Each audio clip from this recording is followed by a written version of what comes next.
ஆனால் அந்த தவறுகள் அந்த ஆட்சியில் அவ்வளோ தூரம் நடந்தன. ஆனால் இந்த ஆட்சியில் இதெல்லாம் நடக்காதுங்கிற உறுதிமொழியில தானே நீங்க வந்தீங்க. அந்த உறுதிமொழியை நம்பி தானே உங்களுக்கு மக்கள் ஓட்டு போட்டார்கள். அப்படி இருந்தால் நீங்க இந்த தமிழக மக்களை நீங்கள் ஏமாற்றி இருக்கிறீர்கள். இப்போ இவங்க ஸ்கூல் இருக்கு, இந்த சன்ஷைன் ஸ்கூல் இருக்கு. இந்த சன்ஷைன் ஸ்கூலுக்கு இங்கே இருக்க இந்த தூமுவே போறாரு. அது இவங்க போயிட்டு அங்கே போய் ஒரு மேடையில் பேசுறாரு. தமிழில் பேசினா நீங்கள் ஃபைன் போட்டுவிட மாட்டீங்களே அப்படின்னு சொல்லிட்டு. அப்போ உண்மையிலே தமிழை அழித்தது யாருங்க? திருவிளக்கு பூஜை கோயில் நடத்தக்கூடாது, திருவாசகம் திருவாசகம் மற்றதில் பண்ணணுமா காசு கொடு, விளக்கு பூஜை நடத்தணுமா காசு கொடு. இல்லை அது என்ன கோவிலா? இல்லை நீங்கள் என்ன எதாவது கடை திறந்து வச்சுருக்கீங்களா? இல்லை ஏதாவது மண்டபம் நடத்துறீங்களா? நீங்கள் ஹாலை வாடகை கொடுத்து காசு கொடுக்கறதுக்கு. சாதாரண நாட்களில் நமக்கு ஏதோ ஒரு நாள் நம்ம பெட்ரோல் போட மறந்து வண்டி எங்கேயாவது நின்றுடுச்சு அப்படின்னு நினைக்கலாம். அப்போ நம்ம போய் ஒரு எமர்ஜென்சிக்கு ஒரு பாட்டிலில் போயிட்டு 1 லிட்டர் பெட்ரோல் கேட்டால் கூட பெட்ரோல் தர மாட்டாங்க. இப்போ அதான கண்டிஷன். அதானே இப்போ பாட்டிலில் பெட்ரோல் தரக்கூடாதுன்னு உத்தரவு. பாட்டிலில் பெட்ரோல் தரக்கூடாதுங்கிறது உத்தரவு இந்த தமிழகத்தில் இருக்கா இல்லையா? இதுதான் அவர்கள்ட்ட நான் கேட்கணுங்கிற கேள்வி. அதை தாண்டி எப்படி பேரல்களாக நீங்கள் பெட்ரோலை கொடுத்தீங்க, டீசலை கொடுத்தீங்க?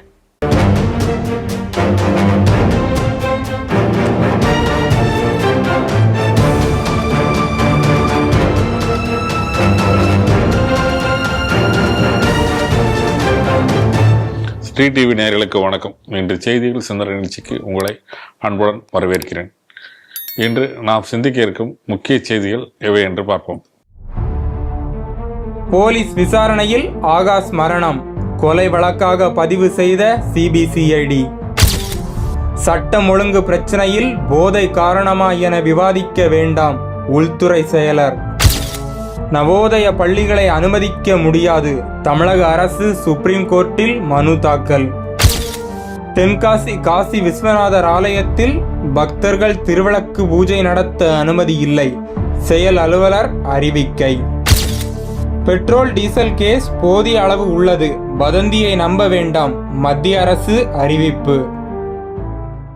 இன்றைய செய்தியில் சிந்தனை நிகழ்ச்சியில் நம்முடன் இன்று அரங்கத்திற்கு வந்து சிந்திக்க இருப்பவர் திருமதி பிரியா வெங்கட் அவர்கள். நேயர்கள் சார்பாக அவரை அன்புடன் வரவேற்கிறோம். வணக்கம் திருமதி பிரியா வெங்கட். வணக்கம் பண்டிகுமார். தமிழகத்துல அது முக்கியமான விஷயங்கள் உடனே ஒரு மக்களின் பாதுகாப்பு என்பது ஒரு அவசியமான விஷயம். அது நாளுக்கு நாள் இந்த 2021 ஆரம்பத்திலிருந்து கேள்விக்குறியாக இருக்கிறது என்று பொதுமக்களோட பொதுவான விஷயம். அதுவும் குறிப்பாக இந்த துறை யாருடன் இந்த மக்கள் பாதுகாப்பு பற்றி துறை யாரிடம் இருக்குதுன்னா நானும் சர்வாதிகாரி ஆவேன் அப்படின்னு சொல்லி 2020 சொல்லிட்டு இருக்கார். இதுவரைக்கும் கிட்டத்தட்ட ஆட்சியை முடிய போயிருது. அந்த அளவுக்கு முடிய போற நிலைமையிலும் இன்னும் சர்வாதிகாரியாக மாறவில்லை. அப்படி இருக்கு அவர் கையில தான் இந்த துறை இருக்கு, இந்த காவல்துறை என்பது துறை. இந்த காவல்துறையினால இருக்கக்கூடிய விஷயம் கஸ்டோடியல் டெத் பார்த்தீங்கன்னா நாட்கள் குறைஞ்ச மாதிரி இல்லை, கூடிட்டே இருக்கு. ஒவ்வொரு முறையும் ஒவ்வொரு விதமான காரணங்கள் சொல்லப்படுது. அப்படி ஒரு கொலை தான் நேற்று ஒரு நடந்திருக்கு. எங்கடா மானாமதுரை. உயிரிழந்த ஒரு பேர் ஆகாஷ் டெலிசன். இவர் ஒரு விசாரணைக்காக அழைத்து செல்லப்படுகிறார். அழைத்து செல்லப்பட்டவர் வலுக்காயத்தோடு வீட்டுக்கு மீண்டும் வந்திருக்கார். வந்தவர் வீட்டை வாக்குமூலம் கொடுத்துறாரு. தன்னை கண்ணை கட்டி 2 கல்லுக்கு நடுவில் கட்டி போட்டு வைத்து தாக்குதல் நடத்தியிருக்கிறார்கள் அப்படின்னு சொல்லிட்டு அவர் மருத்துவமனை திரும்ப இறந்துள்ளார். இது தொடர்பாக அவரோட உறவினர்கள் மானாமதுரை நெடுஞ்சாலையிலிருந்து போராட்டம் நடத்தினார்கள். போராட்டம் நடத்தி கொண்டு அது தொடர்பான வழக்கும் மதுரை உயர்நீதிமன்றத்தில் வழக்கு வந்தது. இந்த வழக்கு விசாரணை நீதிபதிகள் இந்த கொலை வழக்காக பதிவு சொல்லியிருக்கார்கள். மேலும் இந்த வழக்கை போலீஸ்காரர் விசாரிக்க கூடாது, இந்த வழக்கை சிபிசிஐடிக்கு மாற்றப்பட வேண்டும் என்றும், மேலும் வன்கொடுமை சட்டத்தின் கீழ் அவர்களை அந்த வழக்கையும் பதிய வேண்டும் என்று உத்தரவிட்டுள்ளார்கள். தொடர்ச்சியாக பார்த்தீங்கன்னா அந்த மதுரை பகுதியில் இந்த சிவகங்கை மாவட்ட காவல்துறையின் குறிப்பாக சொல்ல போனால் சிவகங்கை மாவட்ட காவல்துறை ஏற்கனவே இதுக்கு அருகில் இருக்கக்கூடிய திருப்புவனம், அங்கேயும் இது கஸ்டோடியல் டெத்தாக நடந்திருக்கு. அதே மாதிரி நிகழ்வு தான் இங்கேயும் நடந்திருக்கு. இந்த செய்தி எப்படி பாக்குறீங்க? இப்ப இந்த ஹைகோர்ட்டினுடைய இந்த தீர்ப்புக்கு அப்புறம், அதாவது இப்ப என்ன பண்ணிருக்காங்க அப்படின்னு சொன்னா, இந்த வழக்கை கொலை வழக்காக மாற்றி சிபிசிஐடி விசாரிக்க வேண்டும் என்று இப்ப உத்தரவிட்டிருக்கிறார்கள். நீங்க சொன்ன மாதிரி இன்னைக்கு தமிழகத்துல நடந்திருக்கக்கூடிய இந்த லாக் அப் டெத் அப்படிங்கறது ஏதோ இன்னைக்கு நடந்த ஒரு டெத் அப்படின்னு சொல்லி ஒன் ஆஃப் த ஈவெண்ட் அப்படின்னு சொல்லி இதை விட்டு நம்மளால விலகி சொல்ல முடியவில்லை. இன்னும் சொல்ல போனா இப்ப மானாமதுரையில இந்த சம்பவமானது நடந்திருக்கு. இதே டிவிஷனுக்கு உட்பட்ட அதே இடத்துலதான் அஜித்குமார் மரணம், அதாவது திருபுவனத்துல இருந்து அஜித்குமாரோடைய இதே போல லாக்அப் டெத், அது இதே போல பயங்கரமாக உலுக்கிய ஒரு சம்பவமாக இருந்தது. அது குறித்து வந்து பெரிய அதுக்கு வழக்கு விசாரணைகள் இதே போல அப்பொழுதும் போராட்டங்கள் எல்லாம் நடத்தப்பட்டது. அதுக்கு பிறகு இதுக்கான வழக்கு விசாரணை நடந்ததை நம்ம பார்க்கிறோம். ஸோ இது ஒன்று அது ஒன்று அப்படின்னு ஒரு நம்ம முதல்வர் அடிக்கடி ஏதாவது ஒரு சம்பவம் நடந்ததை பற்றி இப்படிலாம் நடந்துச்சு அப்படின்னு சொல்லி எல்லாரும் கேள்வி கேட்டாங்கன்னா அங்கொன்றும் இங்கொன்றுமாய் நடக்கிறது அப்படின்னு ரொம்ப அசால்ட்டாக சொல்வதை ஒரு வழக்கமாக வைத்திருக்கிறார். இப்போ கூட பாருங்க, இந்த லாக்அப் டெத் வந்து ஏதோ ஒன்று அங்கே நடந்தது, இல்லை ஒரே டிவிஷனில் நடந்த ஒரு 2 சம்பவம் அப்படின்னு சொல்லிக்கலாம் விட்டுட்டு போக முடியாது. கிட்டத்தட்ட இந்த திமுக ஆட்சி வந்ததற்கு பிறகு தொடர்ச்சியாக பல லாக்அப் டெத்துகள் நடந்து கிட்டத்தட்ட 40க்கு கிட்ட உள்ள லாக்அப் டெத்துகள் நடந்திருக்கிறது. 30லேருந்து 40க்குள்ளார உள்ள அளவுக்கு லாக்அப் டெத்துகள் நடந்திருக்கிறது. அது எல்லா ஊர்களிலும் இந்த மாதிரியான சம்பவம் என்பது நடந்திருக்கு. இதுல ஒரு கொடூரமான விஷயம்னா, ஒரு மாற்றுத்திறனாளி கூட ஒருவர் கூட இந்த மாதிரி லாக்அப் டெத் பார்த்திருக்கும். அப்ப நம்மளுடைய கேள்வி என்ன இப்ப இந்த இடத்துல அப்படின்னு சொன்னா, இவர்கள் எதிர்கட்சியாக, அதாவது டிஎம்கே எதிர்கட்சியாக இருந்த பொழுது ஏடிஎம்கே ஆட்சியில சாத்தான்குளம் சம்பவம் நடைபெற்றது. இந்த சாத்தான்குளம் சம்பவம் நடந்த உடனே இது எப்படியெல்லாம் ஃபிளாரப் பண்ணாங்க. இப்போ கூட இன்னும் அது வந்து நமக்கு காட்சியெல்லாம் இருக்கிறது. யோசிச்சு பார்த்தோம்னா மீடியாக்கள் இந்த சாத்தான்குளம் சம்பவத்தை தவிர வேற எதை பற்றியுமே பேசவில்லை. அப்ப உடனே உதயநிதி போனார், அப்ப உடனே ஸ்டாலின் போனார். லாக்டவுன் போட்டிருந்த காலகட்டம், அத்தனைக்கும் இது எல்லாமே லாக்டவுன் போட்டிருந்த காலம். அந்த காலகட்டத்துல எப்படி இவங்க எல்லாம் கூட்டம் சேரக்கூடாதுன்னு இருக்கிற நேரத்துல இவங்க எல்லாரும் போறாங்க. இவ்வளவு சம்பவம் அங்க நடக்குது. ஆனா இப்ப இவங்க தானே ஆளும் கட்சி. உடனே இவங்க என்ன சொல்லுவாங்க, அந்த கவர்மெண்ட்ல நடந்த அளவுக்கான குற்றங்கள் இப்ப நடக்கல, எது கேட்டாலும் அதுங்கள. அப்ப அது எதுக்கு நீ உன்னையே வைக்கணும்? எதுவுமே நடக்கக்கூடாது, எதுவுமே நடக்காதுன்னு சொல்லி தானே நீங்க ஆட்சிக்கு வரீங்க. அப்ப எதுவுமே நடந்திருக்க கூடாது, எந்த குற்றங்களும் நடந்திருக்க கூடாது. அப்ப ஏன் இதற்காக ஏன் நீங்க வந்து எதிர்வினையாற்றவில்லை? இப்ப ஸ்டாலின் மௌனமாக தானே இருக்கிறார். இதுக்கு சொல்லியிருக்கணும்ல, இவ்வளவு சம்பவங்கள் நடந்து விட்டது, இது அவருடைய துறையும் கூட. அப்படிங்கும் பொழுது ஏன்னா காவல்துறை இப்ப அவருடைய துறையில தானே பாத்துக்கிறாரு. அப்ப அது இது எதனால இது நடக்குது, ஏன் இது வந்து தொடர்ச்சியாக இந்த சம்பவங்கள் நடக்குது, ஏன் அவர் வந்து எந்த ஆக்ஷனும் எடுக்கல அப்படிங்கிற ஒரு கேள்வி வருகிறது. இந்த போராளிகள் மனித உரிமை போராளிகள் அப்படின்னு சொல்லி எப்படி சூழியல் போராளிகள் மாதிரிதான் அது போலதான் இந்த மனித உரிமை போராளிகள்ங்கிறத நம்ம இந்த இடத்துல புரிஞ்சுக்கணும். எதுக்கு சொல்ல வரேன் அப்படின்னா, இந்த சாத்தான்குளம் சம்பவம் வந்த பொழுது அதை சரி என்று நம்ம இங்கே சொல்ல வரவில்லை. ஆனால் அந்த சம்பவம் வரும் பொழுது அப்ப ஏடிஎம்கே ஆளும் கட்சியாக இருக்கிறது, அப்ப டிஎம்கே எதிர்கட்சியாக இருக்கும் பொழுது இந்த மனித உரிமை போராளிகள் எல்லாம் எவ்வளவு பெரிய போராட்டத்தை நீங்கள் அன்னைக்கு முன்னெடுத்தீர்கள். அப்ப சாத்தான்குளத்தில் இறந்த அவருடைய உயிர் ஆனா அதே நேரத்துல இன்னைக்கு அஜித்குமார் மரணமோ இல்ல இன்னைக்கு இறந்திருக்கக்கூடிய ஆகாஷனுடைய உயிர்கள் அல்லவா இல்லையா? அப்ப இப்ப இதுக்கு வந்து மனித உரிமை இவர்களுக்கு கிடையாதா? அவருக்கு மட்டும்தான் மனித உரிமை கிடைக்குமா? அப்ப ஒரு பிண அரசியல் தான் இவங்க செய்யறாங்க. அதாவது அவங்களுக்கு சாதகமாக அப்ப இல்ல. ஏன்னா அப்ப இருந்த சாதகமா பேசி சினிமா பிரபலங்கள் பல பேர் பிரபலம் ஆனாங்க. அப்ப இது இவ்வளவு பிரபலங்கள் எத்தனை அதுக்கு ஒரு ஹைப் கொடுக்கப்பட்டுச்சு. அதை தான் நான் இந்த இடத்துல பாயிண்ட் பண்ண விரும்புறேன். அப்ப நீங்க எல்லாரும் எங்க போனீங்க? இப்ப இந்த மனித உரிமை போராளிகள் இவங்க எல்லாரும் இப்ப எங்க போனீங்க? இப்ப பாருங்க, கண்டினியூஸா இன்னைக்கு பாலியல் குற்றச்சாட்டுகள் வந்து வண்ணம் இருக்கிறது. நாள் முழுவதும் ஒரு நாளைக்கு பேப்பரை திருப்பினோம்னா என்ன பாலியல் குற்றச்சாட்டு வரப்போகுது அப்படின்னு எதை நம்ம பெண்கள் இன்னைக்கு பாதுகாப்பாக தமிழகத்துல நடந்து போக முடியுமா அப்படிங்கக்கூடிய ஒரு கேள்விக்குறி அந்த அளவுக்கு இன்னைக்கு இருக்கு. அதாவது எப்படின்னா, பெண்கள் பாதுகாப்பாக ஒரு ஆணோட போனா கூட அந்த பெண்ணுக்கு நீ பாதுகாப்பு இருக்குமான்னு தெரியாது, அந்த ஆணுக்கும் பாதுகாப்பு இருக்காது. அந்த நிலைமை தான் இருக்கு இன்னைக்கு. அதை நம்ம பார்த்துட்டோம். அண்ணா பல்கலைக்கழகத்தில் நடந்த சம்பவமா இருக்கலாம், இல்ல ஏர்போர்ட்ல நடந்த சம்பவமா இருக்கலாம், கோவை ஏர்போர்ட் பின்னாடி நடந்த சம்பவம், அதையும் நம்ம பார்த்துட்டோம். சோ இந்த மாதிரியான ஒரு சூழ்நிலை இன்னைக்கு தமிழகத்துல இருக்கும் பொழுது உந்த துறையை தான் அவர் கையில வச்சுக்கிட்டு இருக்காரு. ஏன் இவைகள் எல்லாம் நடக்கின்றன? ஏன் இந்த மனித உரிமை போராளிகள் இன்னைக்கு கேட்கல? எந்த போராளிகளும் ஏன் இதை பத்தி எதுவுமே பேச மாட்டீங்க? ஏன் வாய்மூடி மௌனிகளாக இருக்க வேண்டும்? இன்னைக்கு பாருங்களேன், இது குறித்து இன்னைக்கு பத்திரிகையாளர்கள் கூட பெருசா கேள்வி கேட்கறது இல்லை. அவங்க என்ன சொல்றாங்களோ அதை கேட்டுட்டு இவங்க போயிடுறாங்க. அப்ப இவங்களுக்கெல்லாம் மனித உரிமை கிடையாதா? இப்ப இதுதான் நம்மளுடைய இப்ப கேள்வி. அப்ப இந்த மாதிரி ஒரு பிரச்சனை வருது, மக்கள் அதை கேள்வி கேட்பார்கள் அப்படின்னு சொல்லி எங்கேயாவது ஒரு சம்பவம் வந்தா யாரெல்லாம் கேள்வி கேட்கிறோன்னா அவனெல்லாம் தூக்கி ஜெயில போட்டுரு.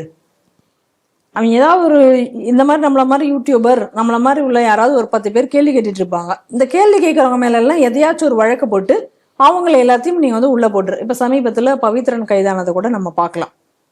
அப்ப இது தொடர்ந்து இன்னைக்கு தமிழகத்துல இன்னைக்கு இதுதான் காட்சிகளாக இருக்கின்றன. இப்ப இந்த லாக்அப் மரணங்களுக்கு இப்ப முதல்வர் என்ன பதில் சொல்ல போகிறார்? இப்ப இங்க மணிப்பூர்ல நடந்த சம்பவத்துக்கு இங்கிருந்து பிரதமர் ஏன் போகவில்லை? பிரதமர் பொறுப்பேற்று இதற்கு உடனடியாக ராஜினாமா செய்ய வேண்டும். நீங்க ஏன் இப்ப செய்யல? செஞ்சிருக்கணுமே. அவர் அந்த நேரத்தில் கனிமொழி மிகவும் பிஸியாக சாப்பாடுக்கு தேவையான சமையல் எரிவாயுக்கு போராடி கொண்டிருக்கிறார். மனித உயிருக்கு போராட்டம் இல்ல அவர் அந்த போராட்டத்தை இப்ப போராடிட்டு இருக்காங்க. இப்ப கூட பாருங்க, இப்ப ஹைகோர்ட்ல இந்த போராட்டத்தை நிறுத்த வேண்டும் அப்படின்னு சொல்லியிருக்காங்க. அதுக்கிடையில இந்த போராட்டங்கள் அப்படிங்கிறது இன்னைக்கு முடிவடைஞ்சிருக்கு அப்படிங்கிறத நம்ம இங்க பாக்குறோம். ஆனால் இந்த பொள்ளாச்சி சம்பவம் வந்தது, ஒரு சம்பவமா எனக்கு ஞாபகம் வருது. இந்த சம்பவங்கள் நடந்ததெல்லாம் நம்ம சரி என்று ஏற்றுக்கொள்ளவில்லை. ஆனால் அந்த தவறுகள் அந்த ஆட்சியில் அவ்வளவு தூரம் நடந்தன. ஆனால் இந்த ஆட்சியில் இதெல்லாம் நடக்காதுங்கிற உறுதிமொழியில தானே நீங்க வந்தீங்க. அந்த உறுதிமொழியை நம்பிதானே உங்களுக்கு மக்கள் ஓட்டு போட்டார்கள். அப்படி என்றால் நீங்க இந்த தமிழக மக்களை நீங்கள் ஏமாற்றி இருக்கிறீர்கள். அதுதானே உண்மை. அப்ப இந்த ஆட்சியில எதுவுமே நடந்திருக்க கூடாது. எங்கள் ஆட்சி வந்தா பாலாறும் தேனாரும் ஓடுனா இங்க ரத்த ஆறு தானே ஓடிக்கிட்டு இருக்கு. ஒரு பக்கம் டாஸ்மாக் ஆறு ஓடிக்கொண்டிருக்கிறது, இன்னொரு பக்கம் ரத்த ஆறு ஓடிக்கொண்டிருக்கிறது. ஏன்னா டாஸ்மாக்னால இன்னொரு பக்கம் ரத்த ஆறு, இன்னொரு பக்கம் போதை ஆறு ஓடிக்கொண்டிருக்கிறது. அதை தான் நீ சொல்ல முடியும். இங்க பாலாறும் ஓடவில்லை, தேனாரும் ஓடவில்லை. மக்கள் எவ்வளவு துயரத்துல தான் இன்னைக்கு இருந்துட்டு இருக்காங்க.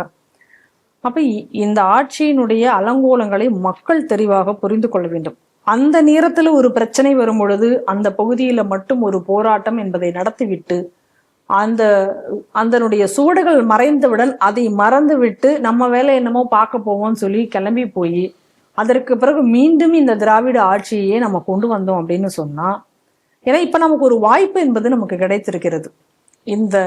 இந்த நிகழ்வுகளுக்கு எல்லாத்தையும் கேள்வி கேட்பதற்கும் இந்த நிகழ்வுகளுக்கான ஒரு பாடத்தை நம்ம கொடுப்பதற்கும் நம்ம கையில தான் இன்னைக்கு அதற்கான ஒரு கீ இன்னைக்கு கொடுக்கப்பட்டிருக்கிறது. அதற்கான வாய்ப்பு நமக்கு வரப்போகிறது. அதை நாம் பயன்படுத்துவோமா? தமிழக மக்கள் சிந்திக்க வேண்டும். நேற்று இப்பொழுது பார்த்தீங்கன்னா கிட்டத்தட்ட ஒரு தமிழகத்தில் ஒரு பாதுகாப்பு சூழ்நிலை இல்லை என்றே சொல்லலாம். அந்த அளவுக்கு எல்லா இடங்களும் ஒரு பாலியல் துன்புறுத்தல், கொலை, போதை நாளொரு வண்ணமாக நடந்திருக்கு. நேற்று ஏறக்குறைய அத்தனை வழக்குகளும் இருந்தது. அது குறிப்பாக பாலியல் அத்துமீறல்கள் நேற்று வந்துருது. சில இடத்துல கொலைகள் நடந்திருக்கிறது விஷயம். இவ்வளவு நடந்த பிறகு மக்களை மனசு இருக்குன்னா துறையின் அமைச்சர் பேட்டியே கொடுக்க மாட்டார். துறையின் அமைச்சர் நேராக அவர் டெல்லியை பற்றி மட்டுமே சிந்திப்பார் மட்டுமே. இல்லாது என்றால் நாங்கள் விளம்பரப்படம் எடுப்பார், இல்லாட்டி இங்கே ஒரு எல்இடி ஸ்கிரீன் திறந்துட்டு இருப்பார். இப்படித்தான் அவர் துறையின் அமைச்சர் இருந்திருக்கு. வேற யாரும் முதல்வர் ஸ்டாலின் தான் துறையின் அமைச்சர். ஆனால் அவர் பதில் சொல்லவில்லை. அவருக்கு பதிலாகவும் உள்துறை செயலர், ஹோம் மினிஸ்டர் அந்த செயலர் பதில் சொல்லியிருக்கார்.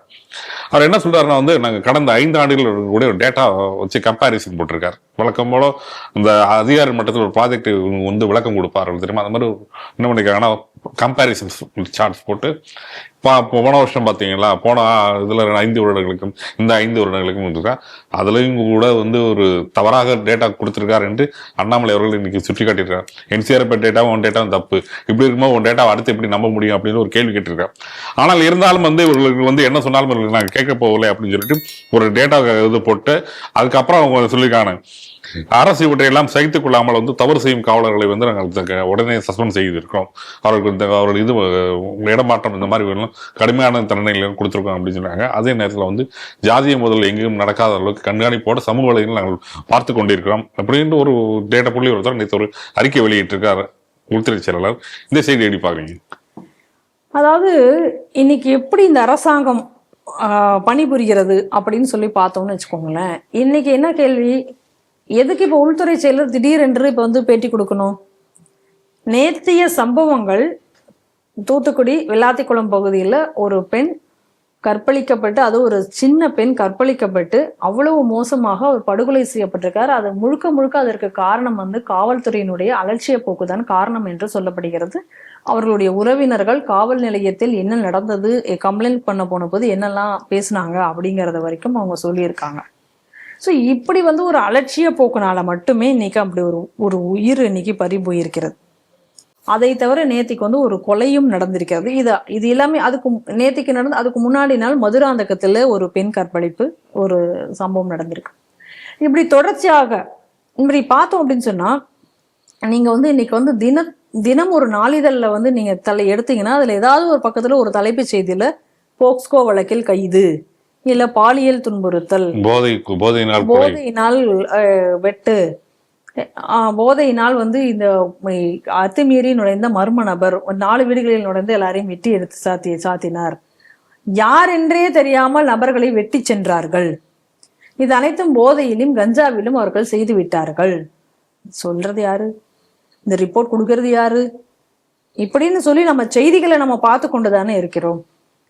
அப்ப இப்படி போதை, அதுக்கு அடுத்ததாக கற்பழிப்பு, போதையினாலே கற்பழிப்பு சில இடங்கள்ல, போதையினாலே கொலை சில இடங்கள்ல, இல்லைனாலும் ஸ்ட்ரெயிட்டாக ரவுடிகள் ஒருத்தர் மோதி கொலை, யாரை வேணாலும் இன்னைக்கு வெட்டலாம் வீடு பூண்டுங்கிற நிலைமை, யாருக்குமே பாதுகாப்பு இல்லாத ஒரு சூழ்நிலை அப்படிங்கக்கூடிய ஒரு பேச்சுக்கள் நேத்திக்கு அதிக அளவுல எழுந்திருக்கக்கூடிய ஒரு சூழ்நிலையில இப்ப திடீர்னு திட்டு சம்பந்தமே இல்லாம உள்துறை செயலரை வச்சு ஒரு பேட்டி கொடுக்குறாங்க. நீங்க இதை கோத்து தானே பார்க்க வேண்டியிருக்கு. இத்தனை நாள் இல்லாத உள்துறை செயலருடைய பேட்டி நேத்தியே வரணும்.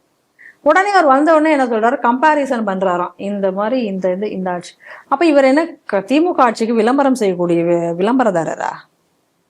அரசியல்வாதி பேச வேண்டியதை உள்துறை செயலர் எதுக்குங்க பேசணும்? அதுவும் வந்து அரசியல்வாதி தான் அப்படி பேசுவாங்க. ஏன்னா அவங்களோட அந்த இதை மறைக்கணுங்கிறதுக்காக. அது ரொம்ப தெளிவா அண்ணாமலை என்ன சொல்லியிருக்காரு, அந்த என்சிஆர்பியினுடைய அந்த ஸ்கிரீன்ஷாட் எல்லாமே எடுத்து போட்டிருக்காரு.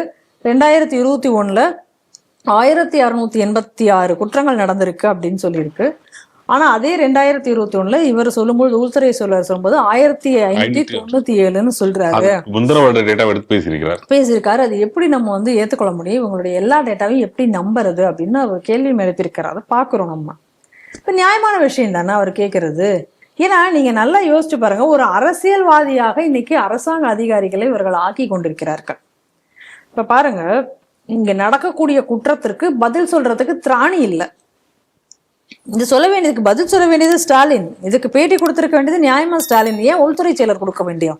இல்லை, அதில் நீங்கள் சற்று கவனிக்க வேண்டிய விஷயம் ஒன்று இருக்கு. நீங்கள் எப்போல்லாம் வந்து நீதிமன்றம் இந்த மாதிரி மக்கள் நெருக்கடி வரும்போது வந்து அரசியல்வாதி ஒளிஞ்சு கொண்டு அதிகாரம் எடுத்து பேசும். உதாரணம் திருப்பரங்குன்றத்தில் நீதிமன்றம் கூட்டும் போது என்ன வேணா பண்ணிக்க, நான் பாத்துக்கிறேன் பின்னாடி பேக்கப் பண்றது. அதே மாதிரி தான் இது உள்துறை செயலாளர். இப்ப பாருங்க, அதே தான் சொல்ல வந்தேன் நானும். இப்ப திருப்பரங்குன்றத்தை எடுத்துக்கொண்டால் இன்னைக்கு வந்து கவர்மெண்டினுடைய இன்ஸ்ட்ரக்ஷன் இல்லாம, அந்த கவர்மெண்டோட இன்ஸ்ட்ரக்ஷன் தான்ங்கிறத ரகுபதியினுடைய பேட்டியிலிருந்து நம்மளால தெளிவாக பார்க்க முடிகிறது. இல்லைன்னா அவங்க போய் விளக்கேத்தி இருப்பாங்க. அதுக்கப்புறம் அது ஒரு வழக்கமாயிடும். அதை நாங்கள் தான் தடுத்தோம் அப்படிங்கிறத தெளிவா பத்திரிகையில பேசுறாரு. ஒரு பிரஸ் மீட்ல அழகா சொல்றாரு. அப்ப அது எல்லாம் இவங்க சொல்றதெல்லாம் சொல்லிட்டு இவங்க என்ன செய்யணுமோ இவங்க எல்லாம் செஞ்சுட்டு பிரச்சனை வந்த உடனே கண்டெம்ட் அப்படின்னு வந்தோடனே இன்னைக்கு அதிகாரிகளை வந்து இவங்க பலிகடா வைக்கிட்டாங்க. இன்னைக்கு கலெக்டர் வந்து நான் தான் செஞ்சேன்னு சொல்ல முடியாம, இல்ல ப்ரெஷர்னாலதான் செஞ்சேன்னு சொல்ல முடியாம, எந்த பக்கமும் போக முடியாம இன்னைக்கு அவர் லாக் ஆகி நிக்கிறார். இன்னைக்கு நீதிமன்றத்துல இப்ப அவரை பலிகடாவாக்கிட்டு இவங்க எல்லாருமே பின்வாங்கிட்டாங்க. அப்ப பாருங்க, அதே போல இன்னைக்கு வந்து ஒரு சீஃப் செக்ரட்டரிய வந்து முன்னாடி நிறுத்திட்டு இப்ப இன்னைக்கு இவங்க எல்லாருமே பின்னாடி போயிட்டாங்க. செய்ய வேண்டிய இந்த லிஸ்ட் பதில் சொல்ல வேண்டிய ஆட்கள் இன்னைக்கு அங்க வந்து இல்லை. இன்னைக்கு நியாயமா திருப்பரங்குன்றம் கேஸ்ல பதில் சொல்ல வேண்டியது தமிழக அரசு. ஏன்னா திட்டமிட்டு தமிழக அரசால் செய்யப்பட்ட ஒரு நீதிமன்ற அவமதிப்பு. ஆனா அதை சொல்லல பாத்தீங்களா? அது எப்படி எஸ்கேப் ஆனாங்க பாருங்க. இதே போலதான் தமிழக அரசு வந்து இன்னைக்கு என்ன பண்றாங்கன்னா, அரசாங்க அதிகாரிகளை வந்து கையில் போட்டுக்கொண்டு அவர்களை வந்து பலிகடா ஆக்கி கொண்டு இருப்பதுதான் இன்றைய நிலைமை. அவர்கள் கைகள் கட்டப்பட்டிருக்கிறது என்பதை நம்ம ஆரம்ப காலத்துல இருந்து சொல்லி வந்து கொண்டிருக்கிறோம். அதை தான் இன்னைக்கு வந்து நிரூபணமாக்கி இருக்கிறார்கள். இன்னைக்கு நமக்கு வந்து தெளிவாக தெரிகிறது இது எப்படிப்பட்ட ஒரு கொலைக்களமாக இன்னைக்கு தமிழகம் வந்து ஆகிக்கொண்டிருக்கு. எல்லா ஏரியாவும் இன்னைக்கு இப்ப நேத்திக்கு வந்து இந்த மாதிரியான பாலியல் செய்திகள் வருகிறது. எவ்வளவு பாலியல் நடந்திருக்கும் இந்த ஒரு 5 ஆண்டுகளுக்குள்ளார, இது பத்தின என்ன டேட்டா அப்படின்னு சொல்லி இப்போ சமீபத்துல நடந்த ஒரு கொஞ்சம் சில டேட்டாக்கள் அப்படின்னு சொல்லிட்டு எடப்பாடி பழனிசாமி அவர்கள் வெளியிட்டிருந்தார்கள். அதற்கு பிறகு வந்து தினமலர் நாளிதழ் ஒரு பெரிய லிஸ்டையே வெளியிட்டிருந்தாங்க. அதற்கு பிறகு நம்ம ஒரு செய்தியாக தேடி எடுக்கும் பொழுது அந்த லிஸ்ட் போய்கொண்டே இருக்கிறது. இது எல்லாமே நான் என்ன சொல்றேன்னா பதிவான செய்திகள், பதிவாகாமல் இன்னும் எத்தனை இருக்கின்றன நமக்கு தெரியாது. ஏன்னா இந்த மாதிரியான செய்திகள் தினம் தினம் வருவதனாலதான் தினமலர்ல என்ன பண்ணாங்க அப்படின்னா போக்சோ வழக்குகள்னு சொல்லி ஒரு தனி காலமே போட்டாங்க. அந்த போக்சோ வழக்குகள்ல மட்டும்தான் அந்த அந்த விஷயங்களை எல்லாம் போடுவதற்கென்று ஒரு தனி காலமே உருவாக்கப்படுது. இன்றைய போக்சோ வழக்குகள் அப்படின்னு அவங்க போட்டாங்க. இன்றைய போக்சோ கைதுகளோ போக்சோ வழக்குகளோ ஏதோ ஒன்று அவங்க அந்த மாதிரி போட்டாங்க. அந்த அளவுக்கு அது போடக்கூடிய அளவுக்கு இன்னைக்கு வந்து பாலியல் குற்றங்கள் அதிகரித்திருக்கின்றன. பெண்களுக்கு இன்னைக்கு தமிழகம் என்பது ஒரு பாதுகாப்பற்ற மாநிலமாக தான் இன்னைக்கு தமிழகம் இருக்கிறது என்பதுதான் உண்மை. நம்ம கேள்வி என்ன இங்க அப்படின்னு சொன்னா, மணிப்பூர்ல நடந்த ஒரே ஒரு சம்பவத்திற்காக இங்கிருந்து நீங்க எல்லாரும் கொடி பிடிச்சி பிரதமர் மோடி பதவி விலக வேண்டும். எங்க மணிப்பூர்ல நடந்த சம்பவம், மணிப்பூர் எங்க இருக்குன்னே தெரியாத இங்க இருக்கக்கூடியதுகள்னா பிரதமர் மோடி பதவி விலகணுமா? இப்ப அந்த தற்கூரி கூட்டங்கள்லாம் எங்க போச்சு? இப்ப நீ அதெல்லாம் போராடணும் இல்ல. நாங்க அந்த சமயத்துல திருவண்ணாமலையை தாண்டி ஒரு குக்கிராமத்திற்கு போயிருக்கோம். அந்த குக்கிராமத்துல சர்வ நிச்சயமாக மணிப்பூர் என்றோ அந்த மணிப்பூர்ல எங்க அந்த சம்பவம் நடந்ததோ அந்த இடத்தை பற்றி தெரிவதற்கு யாருக்குமே வாய்ப்பு இல்லை. ஆனா அங்க போற இடத்துல பார்த்தோம் அப்படின்னு சொன்னா, இந்த கம்யூனிஸ்ட் கட்சி இருக்கு, அதனுடைய ஆட்கள், இந்த புரட்சிகர இளைஞர் அணி, இந்த மாதிரியான அமைப்புகள்லாம், இந்த மாதிரி செலக்டிவ் அமைப்புகள் இருக்கு பாருங்க, அதுல ஏதோ ஒரு அமைப்பு அங்க ஆர்ப்பாட்டம் நடத்திட்டு இருக்கு. மணிப்பூரில் நடந்ததே என்ன? ஏன்னா உன் சொந்த மாநிலத்துல உன்னுடைய சகோதரிகள் இன்னைக்கு கற்பழிக்கப்பட்டு அவர்கள் பாலியல் குற்றச்சாட்டுகளுக்கு ஆளாக்கப்பட்டு நிக்கிறாங்க. அவங்கள நீ ஏதாவது கைது பண்ணியா? அப்ப இந்த செய்திகள் எல்லாம் இன்னைக்கு இந்த மாதிரியான பல பேர் இன்று அதை கேட்பார்கள். அதை கேட்க தொடங்கிவிட்டால் என்ன ஆகும்? அதை மூடி மறைப்பதற்காக இல்ல தமிழகத்துல அந்த மாதிரி எதுவுமே நடக்கல, எல்லாமே நல்லா தான் போயிட்டு இருக்கு, வேணும்னே எதிர்கட்சிகள் தான் அரசியல் செய்கிறார்கள் அப்படிங்கிற ஒரு தோற்றத்தை உருவாக்க வேண்டும் என்பதற்காக இன்னைக்கு இந்த ஆபீசரை கொண்டு அவரை இன்னைக்கு இந்த நம்பரை சொல்ல சொல்லி பலிகடாவாக இருக்காங்க. இதுல நான் இப்ப இன்னொரு செய்தியும் நான் கூடுதலாக பார்த்தேன். இப்ப இருக்கக்கூடிய பொறுப்பு டிஜிபியாக அவர்கள் ஆக்கி வைத்திருக்கூடிய வெங்கட்ராமன் அவர்கள் கூட நான் திரும்ப சென்ட்ரல் இதுக்கே நான் போறேன், வேற பொறுப்பு வேண்டாம், நான் சென்ட்ரல் பொறுப்புக்கே நான் போய்க்கிறேன், மத்திய இதுலயே போய் சேர்ந்துக்கிறேன், நான் இங்க வரல அப்படின்னு சொல்லியிருக்காரு. அவர் மனசாட்சிக்கு விரோதமாக அவரால் நடக்க முடியாமல், வேண்டாம் உங்க தொல்லையே எனக்கு வேண்டாம் அப்படின்னு ஓடி போற மாதிரியான ஒரு சூழ்நிலை தான் நீங்க தமிழகத்துல இருக்கிறது. இப்ப வரைக்கும் பாருங்களேன், ஒரு டிஜிபியை உங்களால போட முடியல. இத்தனைக்கும் எதிர்கட்சிகள் கேள்வி கேட்டாச்சு, இது வரைக்கும் கோர்ட்ல இருந்து வேற ப்ரெஷர் கொடுத்து பார்த்தாச்சு. என்ன பண்ணியும் நீங்க இன்னும் டிஜிபி போடாம வச்சிருக்கீங்க? போடாம அந்த பொறுப்பு டிஜிபியை வச்சே பார்க்கணும்னு நினைச்சீங்க. அவரும் நான் வேண்டாம், நான் சென்ட்ரல் மத்திய பதவிக்கே நான் போறேன் அப்படிங்கக்கூடிய ஒரு சூழ்நிலையை அந்த அளவுக்கு இன்னைக்கு தமிழகத்தை கொண்டு வைத்துட்டு இன்னைக்கு ஒரு கண் துடைப்பு நாடகமாக உள்துறை செயலரை பலி கொடுத்திருக்கிறார்கள் என்பதை தான் பார்க்கிறேன். ஆனால் இந்த மாதிரியான விஷயங்களுக்கு இனியும் மக்கள் மயங்கக்கூடாது என்பதுதான் என் கோரிக்கை. இந்தியாவில சிறப்பான கல்வி சொல்லக்கூடிய ஒரு போர்டிங் ஸ்கூல் அப்படி சொல்லணும்னா நவோதயா ஸ்கூல். அதை நம்ம சொல்லலை, நாடு முழுவதும் சொல்லக்கூடிய எல்லாரும் பெரும்பான்மையான ஒரு சொல்லக்கூடிய விஷயம். அப்படி ஒரு ஸ்கூல் இருக்கா இல்லையான்ற தமிழக மக்களுக்கு தெரியாது. காரணம் என்ன காரணம் அப்படின்னு காரணம்னா, தமிழகத்தில் அது அந்த மத்திய அரசின் பள்ளி உள்ளே வரக்கூடாதுன்றாங்க. என்ன காரணம் இல்லை. ஆனால் எனக்கு தெரிஞ்ச வரைக்கும் அந்த பள்ளி இருக்குதுலே கல்வி கட்டணம் ரொம்ப கம்மியாக ஏழை மாணவர்களுக்கு அதிக முக்கியத்துவம் கொடுக்கக்கூடிய ஒரு பள்ளி உண்டு உறைவிட பள்ளின்னு கூட சொல்லலாம். அந்த பள்ளியில் இந்த பள்ளியில் படித்த மாணவர்கள் தான் இன்னைக்கு நாடு முழுவதும் பெரிய பதவிகளில் இருக்கிறார்கள். அப்படிப்பட்ட ஒரு சிறந்த ஒரு கல்வித்தரத்தை கொண்டு பள்ளின்னு சொல்லலாம். என்ன காரணம் அப்படின்னு சொன்னால், நாடு முழுவதும் இவர்கள் செல்கிறார்கள் அப்படின்ற ஒரு விஷயத்தை நான் கோடி காரணம் அப்படின்னா, இந்த பள்ளியில் மும்மொழி கொள்கை இருக்கிறதுனால மாணவர்கள் நாடு முழுவதும் அவர்கள் எல்லா இடத்துலையும் எங்கேயும் பணி செய்வதற்கு அவர்களுக்கு வாய்ப்புகள் ஏற்படுகிறது. அதனால அவங்க எல்லா இடத்துலையும் இருக்காங்க. ரெண்டாவது, ஏழை மாணவர்களுக்கு எளிதான கல்வி கிடைக்கக்கூடிய விஷயம் அப்படி இருக்கும்போது இந்த ஒரு நவோதயா பள்ளி நீண்ட காலமாக வர வேண்டும் என்று பலரும் கேள்வி கேட்டிருந்தார்கள்.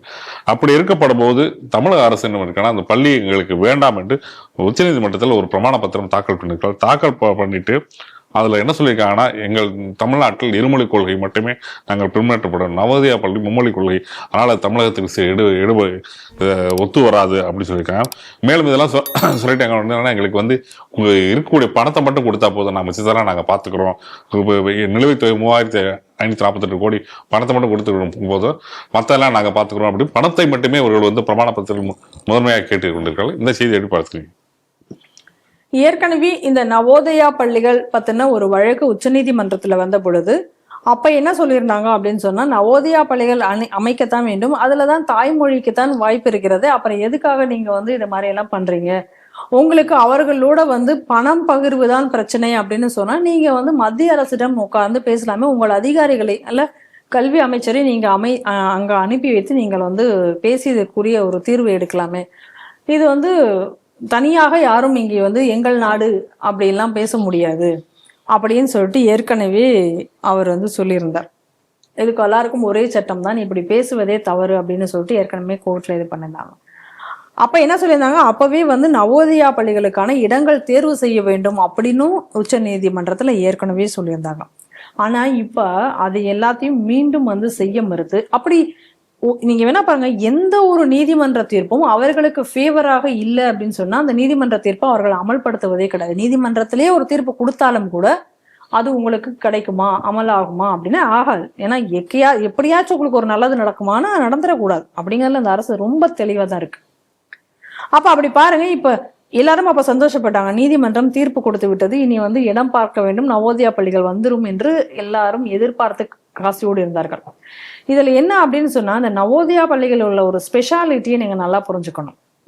இவரை மறுப்பதற்கு அதான் காரணம்னு நம்ம ஏன் சொல்லக்கூடாது? நவோதயா பள்ளியினுடைய ஸ்பெஷாலிட்டி என்னன்னா, தாய்மொழி தமிழ்ல தான் படிக்கணும், தாய்மொழியில தான் கண்டிப்பாக படிக்கணும். ஃபர்ஸ்ட் லாங்குவேஜ் மஸ்ட் இன் தமிழ். தமிழ்ல தவிர வேற எதுவும் முதல்ல தமிழ், 5ஆம் வரைக்கும் தமிழ் வந்து கட்டாயம். இப்ப நான் என்ன கேட்கிறேன், இந்த நவோதயா ஸ்கூல் வந்தாச்சு அப்படின்னு சொன்னா அதுல 3வது மொழியாக ஹிந்தியை படித்து விட்டால் இங்க தமிழ் அழிந்து விடும் அப்படின்னு இந்த தற்கூறிகள் இங்க பேசிக் கொண்டிருக்கிறது. ஹிந்தி திணிப்பு கிடையாது, 3வது மொழி உங்களுக்கு சாய்ஸ் தான். சாய்ஸ் தான். இந்த மும்மொழி கொள்கையில வந்து ஹிந்தி வந்து கம்பல்சரிங்கிறது கிடையாது தான். அது அரசியல்வாதிகள் ஹிந்தி திணிப்புன்ற பேர்ல எதிர்க்கிறார்கள். இது வந்து ஒரு தற்கொலைகள் தான். ஏன்னா அவங்களுக்கு பொறுத்த வரைக்கும் நவோதயா பள்ளிகள் வரக்கூடாது, அது வந்து ஹிந்தி திணிப்பு, அதுல ஹிந்தி இருக்கு அப்படிங்கிறது எல்லாமே இதுல வந்து ஒரு நாடகம் தான். நீங்க நல்லா பாத்துக்கோங்க. இவங்க வந்து இவங்களுக்கும் அந்த ஹிந்தி மொழி போராட்டத்துக்குமே முதல்ல சம்பந்தம் கிடையாது. ஆனா இவங்கெல்லாம் ஒண்ணு சொல்லிப்பாங்க, மொழி போர் தியாகிகள் அப்படின்னு சொல்லிட்டு. இவங்க எந்த மொழி போர் தியாகிகளாவது நல்லா நீங்க யோசிச்சுக்கோங்க. இன்னைக்கு இருந்த இவ்வளவு திமுக தலைவர்கள் இன்னைக்கு இருக்காங்க, பழைய தலைவர்கள். கருணாநிதி காலத்துல இருந்து இவங்க இந்தி திணிப்பு போராட்டம் நடத்திய காலத்துல இருந்து இந்த கட்சியில இன்னும் ஆட்கள் இருக்கவங்க இருக்காங்க. ஏதாவது ஒரு நபர் இந்த டாப் திமுக கட்சியில இருந்து வந்து அந்த மொழி போர் தியாகிகள் ஏதாச்சும் ஒரு ஆள் இருக்காங்களா? இல்ல. யாரோ ஒரு ஆளு காட்டுங்களேன் பாக்கலாம். கிடையாது. இறந்து போனது எல்லாமே அப்பாவி மக்கள். நீங்க ஒரு மொழியை வைத்து ஒரு மக்களை வந்து தேவையில்லாம அவர்களுடைய உணர்வுகளை நீங்கள் தூண்டி விட்டு அதில் வைத்து இந்த பின் அரசியல் நடத்தக்கூடியதுதான் இந்த திமுக. அதை தான் நம்ம ஃபர்ஸ்ட்ல நியூஸ்ல இருந்து 2வது நியூஸா இருக்கட்டும், இல்ல இப்ப நம்ம பார்க்கக்கூடிய செய்தியா இருக்கட்டும், இதுல எல்லாத்துலயும் அடிநாதமாக இருக்கக்கூடியது இந்த பின் அரசியல் என்பது மட்டும்தான். ஒரு நீட் தேர்வுக்காக நாங்கள் ரத்து செய்வோம் அப்படின்னு சொல்லி எந்த மரணத்தை வைத்து செய்தார்கள்? நான் உங்களுக்கு எல்லாம் ஞாபகம் இருக்கும், அனிதா என்ற ஒரு மாணவியினுடைய மரணத்தை வந்து ஒரு பின அரசியல் செய்து இதை வைத்து நாங்கள் நீட் ரத்து செய்வோம். நாங்க நீட்டை ரத்தே செய்ய முடியாது என்பது இவர்களுக்கு நன்றாக தெரியும். நீட் தேர்வு என்பது இது மத்திய அரசு கொண்டு வந்ததோ என்னமோ கிடையாது, இன்னைக்கு இருக்கக்கூடிய பாஜக அரசு கொண்டு வந்தது கிடையாது. மத்தியில் காங்கிரஸும் மாநிலத்தில் நீங்களும் கூட்டாட்சி நடத்தினீங்களே, அந்த கூட்டணி ஆட்சி சமயத்துல தான் இந்த நீட்டுங்கிறதுக்கான ப்ரொபோசல் இருந்தது. அப்பதான் நீட்டு ஒத்துக்கொள்ளப்பட்டது. அப்புறம் அது நீதிமன்றத்திற்கு அது போன பொழுது நீதிமன்றம் அதை அமல்படுத்தியது நீட்டை. நீங்க அதுக்கப்புறம் அதை எப்படி நீங்க வந்து நீட்டை ரத்து பண்ணுவீங்க? எங்கிட்ட போய் ரத்து பண்ண போறீங்க நீட்டை? அதுக்கு வேற நீட்டை ரத்து பண்ண முடியாதுன்னு நீட் ரகசியம்னு சொல்லி அப்படியும் மக்களை நீங்க ஏமாத்தினீங்க. அப்ப அந்த நீட்டுக்கு இவர்களுக்கு தேவைப்பட்ட ஒரு பிணம் அனிதா, அவ்வளவுதான். எங்க போனாலும் அந்த ஏரியாவுக்கு மட்டும் போகும்பொழுது அந்த அனிதாவோட போட்டோ வச்சுட்டு அனிதா பேர்ல அப்ப அனிதா பேர்லயும் இவங்க நீட் இன்ஸ்டிடியூட் தொடங்கினாங்க. இதெல்லாம் வந்து மக்கள் கேள்வி கேட்க மாட்டார்கள், மக்கள் மறந்து விடுவார்கள் என்ற கூடிய ஒரு போர்வையில இவங்க நடத்தி அப்படித்தான் இந்த ஹிந்தி திணிப்பும். இப்ப இவங்க ஸ்கூல் இருக்கு, இந்த சன்ஷைன் ஸ்கூல் இருக்கு. இந்த சன்ஷைன் ஸ்கூலுக்கு இங்க இருக்க இந்த தூமுவே போறாரு. அது இவங்க போயிட்டு அங்க போய் ஒரு மேடையில பேசுறாரு, தமிழ்ல பேசினா நீங்க ஃபைன் போட்டுவிட மாட்டீங்களே அப்படின்னு சொல்லிட்டு. அப்ப உண்மையிலேயே தமிழை அழித்தது யாருங்க? இப்ப அந்த ஸ்கூல்ல வந்து இங்கிலீஷ் முதல் லாங்குவேஜ், சரி, 2வது லாங்குவேஜ் என்ன வச்சிருக்கீங்க? செகண்ட் லாங்குவேஜ் என்ன வச்சிருக்கீங்க? அங்க தமிழ்ல பேசினா ஃபைன், ஓகே. அப்ப தமிழ் இல்லைன்னு தெளிவா தெரிஞ்சிருச்சு. அப்ப இன்னொரு மொழியை இப்ப நீங்க அங்க ஹிந்தி தானே வச்சு சொல்லி தரீங்க. அப்ப உங்க ஸ்கூல்ல பணம் கட்டி படிக்கக்கூடிய மாணவர்கள் இந்த மாதிரியான இன்னொரு மொழியை கத்துக்கொள்ளக்கூடிய வாய்ப்பை அவர்களுக்கு கொடுப்பீங்க. ஆனா அதே நேரத்துல சாதாரண ஏழை மாணவர்கள் இந்த ஸ்கூல், அதாவது அந்த மெட்ரிக் அந்த மாதிரி என்னது இவங்க நடத்தக்கூடிய மிகப்பெரிய ஸ்கூல்ல என்ன ஃபெசிலிட்டிஸ் இருக்கோ அந்த மாதிரியான ஒரு தலை சிறந்த பள்ளியில ஏழை மாணவர்கள் படித்து விடக்கூடாது என்பது மட்டும்தான் இவர்களுடைய நோக்கம். மற்றபடி இவர்கள் தமிழை வளர்ப்பதெல்லாம் இவர்கள் நோக்கம் கிடையாது. இன்னைக்கு தமிழகத்துல தமிழ் இல்லவே இல்லை, செத்து போச்சு. பாரதியார் என்ன சொன்னாரோ அது இன்னைக்கு நடந்திருக்கிறது என்பது மட்டும்தான் உண்மை. இந்த தடவை கூட தேர்வுல கிட்டத்தட்ட 9,000க்கு மேற்பட்ட மாணவர்கள் தமிழ் தேர்வுல ஆப்சென்ட் ஆயிருக்காங்க. இதை தான் பார்க்கிறோம். தகுதி, அதாவது ஆசிரியர்களுடைய தகுதி தேர்வுல கூட ஆசிரியர்களே இன்னைக்கு வந்து தமிழ்ல வந்து இத்தனை சதவீதம் பேர் இன்னைக்கு வந்து ஃபெயில் ஆயிருக்காங்க. பார்க்க தானே செய்யறோம். எங்க இருக்கு தமிழ்? மாணவிகள் அவங்க தமிழ்ல எழுதுறது இல்லை. எந்த மாணவியும் தமிழ் எழுதுறது இல்லை, எந்த மாணவனும் தமிழ் எழுதுறது இல்லை. அவன் எழுதுறது முழுக்க தங்கிலீஷ்ல எழுதிட்டு இருக்கான். புதுசா ஒரு லாங்குவேஜ் தான் கத்துட்டு இருக்கான். அப்போ உன்னோட ஆங்கிலத்தை வைத்து தமிழ் எழுத்துக்கள் மறந்து போயாச்சு. எதை காரணம் என்ன? அந்த ஆங்கிலத்தினால. ஆங்கில எழுத்துக்கள் தெரியுது, தமிழ் எழுத்துக்கள் தெரியல. இன்னைக்கு அதான் நிலவரம். அப்ப தமிழை அழித்தது நீ. இந்த ஹிந்தி உன்னை தமிழை அழிக்கவில்லை. ஹிந்தி, தமிழ், இங்கிலீஷ் மூன்றும் படித்த மாணவர்கள் இன்னைக்கும் வந்து அவங்க தமிழ் நல்லா தான் பண்றாங்க, நல்லபடியாகத்தான் இருக்கிறார்கள். அப்ப இங்கிருந்து தமிழ்நாட்டை தாண்டி இவன் எவனும் படிச்சுட்டு இவன் வெளில போயிடக்கூடாது. ஏன்னா இங்க தமிழ்நாட்டுல வந்து நீங்க இவங்க நம்ம அடிக்கடி சொல்ற மாதிரி கும்மிடி பூண்டி வரைக்கும் தான் இவங்களுடைய தமிழ்ங்கிறது. அதுக்கப்புறம் என்ன பண்ண போறீங்க? நாடு முழுவதும் காமனா இருக்கக்கூடிய லாங்குவேஜ் என்ன? அப்ப இந்த தமிழ்நாட்டு பார்டரை தாண்டி ஒருத்தன் போனா அவன் வந்து தற்கூரியா என்ன பண்ணணும்னு தெரியாம நின்றுட்டு இருக்கணும். அதுதானே இன்னைக்கு நீங்க நினைக்கிறீங்க. அப்ப சாதாரணமானவர்கள் இந்த தமிழகத்தை விட்டு வெளியில போக அவங்க என்ன பண்ணணும்னு தெரியாது. அவங்களுக்கு நல்ல விதமான ஸ்கூலும் நீங்க தரப்போறது கிடையாது. நவோதயா பள்ளிகளை மத்திய அரசு தருகிறேன் என்று சொன்னாலும் அதையும் நீங்கள் அவர்களுக்கு கொடுக்க விட போறது கிடையாது. அப்ப அவன் தற்கூரியா இவங்களுக்கு பின்னாடி கொடி பிடிச்சுக்கிட்டு இவங்களுக்கு இருக்கக்கூடிய ஆட்களாக அப்பதான், ஏன்னா இந்த மாதிரியான ஹிந்தி அது அழிப்பு, ஹிந்தி திணிப்பு அப்படின்னு நீங்க போராட்டம் நடத்தினா உங்க பின்னாடி வருவதற்கான அடியாட்களாக நீங்க இன்னைக்கு இருக்கக்கூடிய தமிழகத்துல இருக்கக்கூடிய மாணவர்களை மாற்றி கொண்டிருக்கிறீர்கள். தமிழக மாணவர்களுக்கு இன்னைக்கு மிகப்பெரிய துரோகத்தை செய்து வருகிறது திமுக. அப்படித்தான் இன்னைக்கு அவர்களா ஃபைல் பண்ணிக்கக்கூடிய அந்த பிரமாண பத்திரத்தை நாம் பார்க்க வேண்டும் என்று கருதுகிறேன். மற்றபடி ஹிந்தி திணிப்பு என்பது வந்து அது வந்து செத்து போன ஒரு அஜெண்டா. ஏன்னா எப்பவுமே இவங்களுக்கு ஒரு செத்து போன அஜெண்டாக்கள் பலது வச்சிருப்பாங்க. ஹிந்தி திணிப்பு, திராவிட நாடு, இந்த மாதிரி ஒரு 4 அஜெண்டா. இதை மாற்றி மாற்றி ப்ளே பண்ணிப்பாங்க எப்போ எது வேணுமோ. அந்த மாதிரி ப்ளே செய்யக்கூடிய ஒன்று தான் இந்த ஹிந்தி திணிப்பு, நவோதயா ஸ்கூல் எதிர்ப்பு. கோவில் என்றதுன்னா பக்தரோட வேண்டுதல் சடங்குகள், சம்பிரதாயங்கள் எல்லாம் செய்வதற்காக தான் இந்த கோவில்கள். அங்கேதான் நம்மளோட வேண்டுதல் செய்யணுமோ அது பல்வேறு பூஜைகள் செய்வதற்கு உண்டு. அதுவும் பக்தர்களுக்காகத்தான் கோவிலுக்காக பக்தர்கள் இல்லை. நிச்சயமாக. அப்படி இருக்கப்படும் போது அதை நிர்வாகிக்கிறது அந்த கோவில் எல்லாரும் சரிசமா பாவிக்காதான அரசாங்கம் எடுக்கப்பட்டதுன்னு சொல்றாங்க, நிர்வாகம் தலையிடுது. ஸோ அந்த வேலை செய்பவர்கள் எல்லாரும் எப்படி இருக்க வேண்டும்? பக்தர்களுக்காகத்தான் அவர்கள் வேலை செய்கிறார்கள். அவர்கள் வந்து அவர்களுக்காக வேலை செய்யவில்லை, அவர்கள் வசதிக்காக வேலை செய்யவில்லை. அப்படிதான். ஆனால் தென்காசி கோவில் அப்படி இல்லை. அதிகாரிகள் வசதிக்காகத்தான் பக்தர்கள் இருக்க வேண்டும், அவர்கள் சொல்வதைத்தான் செய்ய வேண்டும். கடவுளுக்காக அவர்கள்லாம் கிடையாது. அவர்கள் வந்து ஏனோ அவர்கள் தான் கடவுளாகவும் அவர்கள் சொல்வதுதான் ஆணையாகவும் அவர்கள் அப்படி செயல்படுறார்கள். அதுக்கு உண்டான தட்டியும் ஆதாரங்களாக வைத்திருக்கார்கள். அதை பார்த்து பக்தர்கள் மிகப்பெரிய குமுறலை எடுத்திருக்கார்கள். எப்படி பக்தி வச்சிருக்காங்கன்னா, கோவில விளக்கு பூஜை நடத்த வேண்டியது நாங்கள் தான், வேறு யாரும் நடத்தக்கூடாது. அதே மாதிரி வந்து இந்தந்த நாட்கள் தான் நாங்கள் நடத்துவோம், அந்த நாட்களில் தான் நாங்கள் கலந்துக்கணும் அப்படின்னு பக்தர்களுக்கு இது பண்றாரு.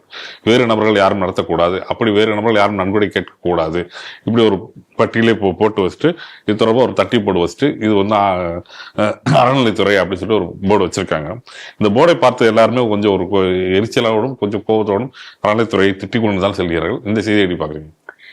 தென்காசி கோவிலில் வந்து தொடர்ச்சியாக அந்த கோவிலில் இருக்கக்கூடிய செயல் அலுவலர்னால தொடர்ச்சியாக அவர் வந்து இந்துக்களுக்கு அந்த விரோதமாகவே ஒரு போக்கை வந்து கையாண்டு கொண்டு வருகிறார். அதை நம்ம தொடர்ந்து பார்த்து வருகிறோம். நமது செய்திகள் சிந்தனைகளிலேயே பல செய்திகளை நாம் இங்க பார்த்து விட்டோம். முதல்ல வந்து இந்த சம்பவத்துக்கு ஒரு பின்னணி இருக்கு. என்னன்னா, இதே போல கடந்த மாதம் என்று நினைக்கிறேன், அப்போ வந்து இதே போல ஒரு திருவிளக்கு பூஜை செய்ய வேண்டும் என்று ஒரு பக்தர் அங்க இருக்கார். அவர் வந்து இதற்காக ஒரு கூட்டமைப்பையும் வைத்திருக்கிறார். திருவிளக்கு கூட்டமைப்புங்கிற மாதிரி ஒரு பேர்ல அவர் அதை நடத்தி கொண்டிருக்கிறார். அவர் வந்து கடந்த 25 வருடங்களாக இந்த மாதிரி கோவில்கள்ல விளக்கு பூஜை செய்வதை அவர் வழக்கமாக வச்சிருக்காரு. அது நடந்து கொண்டும் இருக்கிறது. ஒரு தமிழ் மாதமும் கடைசி வெள்ளிக்கிழமை அன்னைக்கு இவங்க வந்து கோயில்ல பூஜை நடத்துவாங்க. இது போலதான் அவர் வந்து சென்ற போது இந்த ஒரு விளக்குக்கு வந்து 10 ரூபாய் கட்டணம் என்று அவங்க சொல்லியிருக்காங்க. அப்ப அவர் என்ன கேள்வி கேட்டாருன்னா, ஒரு விளக்குக்கு 10 ரூபான்னு சொல்றதுக்கு நீங்க என்ன தரப்போறீங்க? நான் 10 ரூபா கொடுத்தா நீங்க என்ன தரப்போறீங்க உங்க சார்பா? நீங்க எதுவுமே தரப்போறது இல்லை. நாங்க வந்து எங்களுக்கு தேவையான பொருட்களை நாங்களே எடுத்துட்டு வர போறோம். உங்ககிட்ட நாங்க எதுவுமே கேட்கல. எண்ணெய், திரி, அந்த விளக்கு பூஜைக்கு உட்பட்ட எந்த சாமானங்களா இருந்தாலும் நீங்க எதுவும் தரப்போதில்லை, நாங்க தான் தரோம். அப்படி இருக்கிற பட்சத்துல உங்களுக்கு எதுக்கு நாங்க 10 ரூபா தரணும் கட்டணமாக? அப்படிங்கக்கூடிய ஒரு கேள்வியை அவர் எப்படின்னா, கோவில் என்பது பொதுவானது, இது போன்ற நிகழ்ச்சிகளை எல்லாம் நடத்துவதற்கு தான் கோவில் என்பதே இருக்கு அப்படின்னு அவர் கேட்ட உடனே அவருக்கும் அந்த செயல் அலுவலருக்கும் இடையே நடந்த காரசாரமான அந்த உரையாடல்கள், வீடியோக்கள் எல்லாம் மாரியானது. அப்பவே அவர் சொல்லியிருந்தாரு, நீ இந்த தடவை வந்து நடத்திட்டீங்க இந்த விளக்கு பூஜையை, அடுத்த தடவை நீ இந்த விளக்கு பூஜையை எப்படி நடத்துறேன்னு நான் பாக்குறேன் அப்படின்னு அவங்க சொல்லியிருந்தாங்க. ஏதோ இந்த பூஜை எப்படி நடத்த முடியாதோ தடுத்துட்டாங்க. இப்ப எப்படி தடுத்திருக்காங்கன்னா, இதற்காக வந்து காவல்துறையிடம் வேற சென்று புகார் கொடுத்திருக்காங்களாம். இவங்க வந்து விளக்கு பூஜை இங்க நடத்தக்கூடாது அப்படின்னு சொல்லிட்டு அது தட்டியாகவும் வேற இவங்க வச்சிருக்காங்களாம். அப்படின்னா எந்த அளவுக்கு பாருங்களேன் அவங்களுடைய ஒரு அகங்காரம். நான் சொல்லிட்டேன், நான் சொல்றத மட்டும்தான் நீங்க கேட்க முடியும். இங்க வந்து கோவிலா, அதை பத்திலாம் எனக்கு கவலை கிடையாது. இதனாலதான் நம்ம என்ன சொல்றோம்னா, இந்த கோவிலை நீ ஏன் ஹேண்டில் பண்ணும்? வேண்டாம், நீ போ, எங்களுக்கு தெரியும். நிச்சயமாக தவறுதான். அதே கோயிலோட செயல்பாட்டுல தலையிட முடியாது. இது ஒரு முறை 2 முறை கிடையாது. இந்த அம்மா வந்து ஒரு ஹேபிச்சுவல் அஃபண்டருங்கிறதுக்கு இன்னும் சொல்றேன். ஏற்கனவே என்ன பண்ணாங்க, இதே போலதான் திருவாசகம் ஓத வந்தார்கள். ஃபர்ஸ்ட் எடுத்தோன்னே என்ன பண்ணாங்க, திருவாசகம் முற்றோதுதலுக்கு நீங்க வந்து கட்டணமா 200 ரூபா தரணும்னாங்க. அதுக்கப்புறம் அவரும் சரி ஒரு தடவை வந்து கட்டி வாங்கி அதை பண்ணாங்க. அடுத்த தடவையும் திரும்ப போகும்பொழுது அதே தடவை கட்டணம் வேணும்.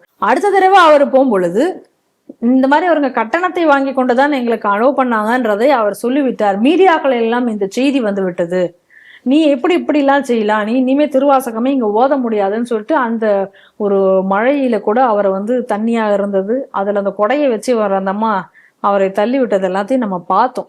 சமூக வலைதளங்கள்ல அந்த வீடியோக்கள் வரானது, அந்த செய்தி நம்ம ஸ்ரீ டிவிலையும் கூட அப்பொழுது நம்ம செய்திருந்தோம். அப்பயும் அவங்க அனுமதி இல்லாம இருந்தாங்க. அப்புறம் இந்து அமைப்புகள்லாம் ஒரு மிகப்பெரிய அளவுல ஒரு போராட்டத்தை கையில் எடுத்தாங்க. அதுக்கப்புறம் அந்த கோவில்ல போய் அவங்களே திருவாசகம் முற்றுவதல் நடத்தினாங்க. இதெல்லாம் நம்ம இங்க இப்ப நடந்தது பார்க்கணும். அப்ப அடுத்ததா பாருங்க, இப்ப திருவிளக்கு பூஜை நடத்தக்கூடாது. அப்ப என்னதான் கோயில நடத்துவீங்க? திருவிளக்கு பூஜை கோயில நடத்தக்கூடாது, திருவாசகம் முற்றுவதல் பண்ணணுமா காசு கொடு, விளக்கு பூஜை நடத்தணுமா காசு கொடு. இல்ல அது என்ன கோவிலா? இல்ல நீங்க என்ன ஏதாவது கடை திறந்து வச்சிருக்கீங்களா? இல்ல ஏதாவது மண்டபம் நடத்துறீங்களா? நீங்க ஹாலை வாடகை கூட்டு காசு கொடுக்கறதுக்கு? இதெல்லாம் எவ்வளவு கொடுமை பாருங்க. நான் வந்து ஒரு தடவையும் எனக்கு அந்த கோவிலுக்கு செல்லும் பொழுதும் எனக்கு வந்து மனசு வந்து பயங்கர வருத்தமாகத்தான் இருக்கு. இவங்களுக்கு கொஞ்சம் பக்கத்து ஊரான சங்கரன் கோயில்ல, இந்த சங்கரன் கோயிலுக்குள்ளார நீங்க போனீங்க அப்படின்னு சொன்னா, இந்த ரோட்ல பொருட்கள் வித்துட்டு இருப்பாங்க, பார்த்துருக்கீங்களா? எதை எடுத்தாலும் 10 ரூபா, 3 ரூபா, 10 ரூபான்னு ஒருத்த மைக்கு வச்சு கத்திட்டு வித்துட்டு இருப்பான் பாருங்களேன். அந்த மாதிரியான ஒரு காட்சி நீங்க அந்த கோயிலுக்குள்ளார போனா பாக்கலாங்க. நீங்க ஒரு சன்னிதியும் நம்ம கலந்து போகும் பொழுது சனீஸ்வர பகவானுக்கு 5 எல் தீபம் ஏற்றுங்கள், உங்களுக்கு அது சரியாகும். ஒரு ஆள் லிட்டரலா போட்டிருக்காங்கங்க சன்னிதானத்துக்குள்ள. இது வெளியில, கோயிலுக்கு வெளியில இருக்குல்ல, கோவிலுக்குள்ளார சன்னிதானத்துக்கிட்ட, அந்த சன்னிதானத்துக்கு பக்கத்துல ஒரு டேபிளை போட்டுக்கிட்டு அங்க ஒரு ஆள் நின்றுட்டு இந்த மாதிரி விளக்குகளை வைத்து கூவி கொண்டிருப்பார். பைரவர் கிட்ட போறீங்களா, உடனே பைரவருக்கு 5 விளக்கு ஏற்றுங்கள், பைரவருக்கு இந்த விளக்கை ஏற்றுங்கள், இன்னைக்கு இந்த பரிகாரம், இந்த துர்கைக்கு இந்த விளக்கு ஏற்றுங்கள். இந்த மாதிரி நீங்க வந்து அவங்க வந்து கூவி விற்கிறத வந்து நீங்க தெளிவா பார்க்க முடியும். அப்ப பக்தர்களுடைய பக்திக்காக வரக்கூடிய பக்தர்களை நீங்க வந்து இந்த மாதிரி வந்து ஒரு அந்த கோவிலை வந்து இப்ப நீங்க எப்படி பண்ணி வச்சிருக்கீங்க அப்படின்னு சொன்னா, பொருட்கள் வைக்கக்கூடிய ஒரு கூடமாக மாத்தி வச்சிருக்கீங்க கோவிலை. அப்புறம் இன்னொரு பக்கம் வந்தாச்சுன்னா பிரசாத ஸ்டாலாம். பிரசாதத்தை என்னைக்கு இங்க பணம் கொடுத்து வாங்கியிருக்கீங்க? பணம் கொடுத்து வாங்கினாலே அது பிரசாதமா இருக்க முடியாது, பிரசாதமா இருக்க முடியும்.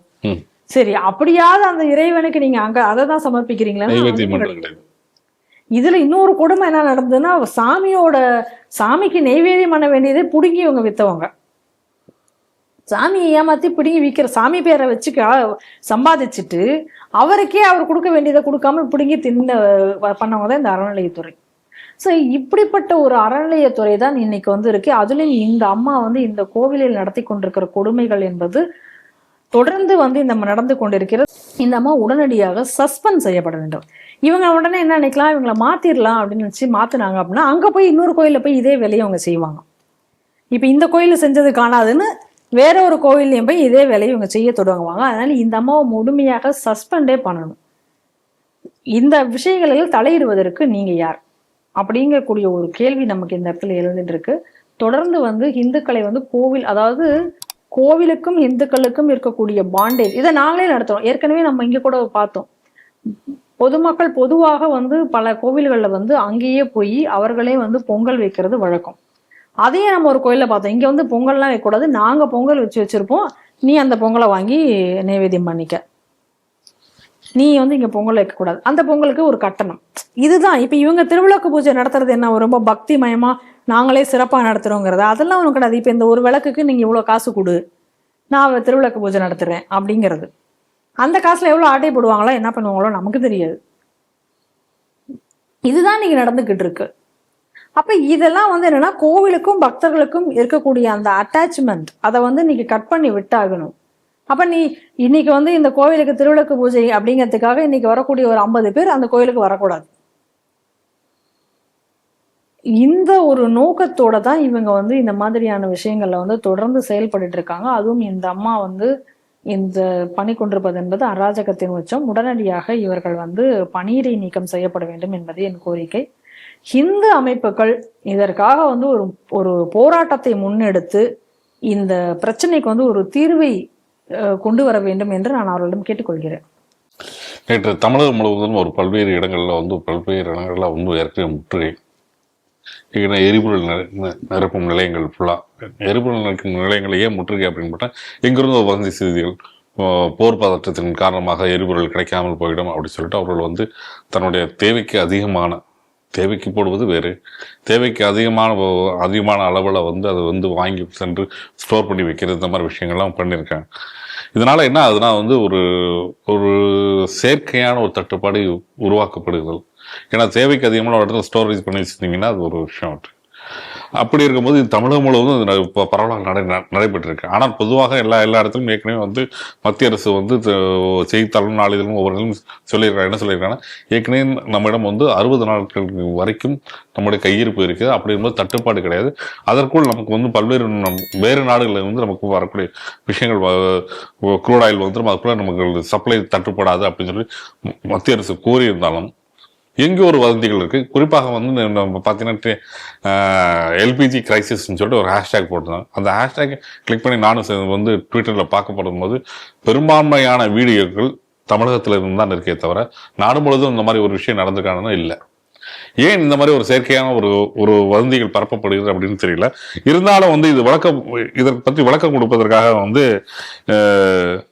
அதனுடைய டீலர்கள் பெட்ரோல் அந்த டீலர் கூட்டமைப்பிடம் இருக்கு. ஆனால் அப்படி ஒரு வதந்திகளை நம்பாதீங்க, எங்ககிட்ட ஏற்கனவே கையிருப்பு இருக்கு, அதே மாதிரி சப்ளை செயின்ஸ் எங்கேயுமே பிரேக் ஆகலை, கண்டிப்பாக வந்து கொண்டு இருக்கு அப்படின்னு சொல்லி மக்கள்கிட்ட இன்னைக்கு ஒரு நாளிதழ் இன்னைக்கு வந்து ஒரு செய்தியாக கொடுத்துருக்காங்க. இந்த செய்தி அடிப்பாங்க. இந்த பெட்ரோல் பங்க் இருக்குல்ல, இவங்க கிட்ட எல்லாம் முதல்ல அவங்க கிட்ட இருந்து தான் இந்த கேள்வியை வந்து எனக்கு தொடங்கணும் அப்படின்னு தோணுது.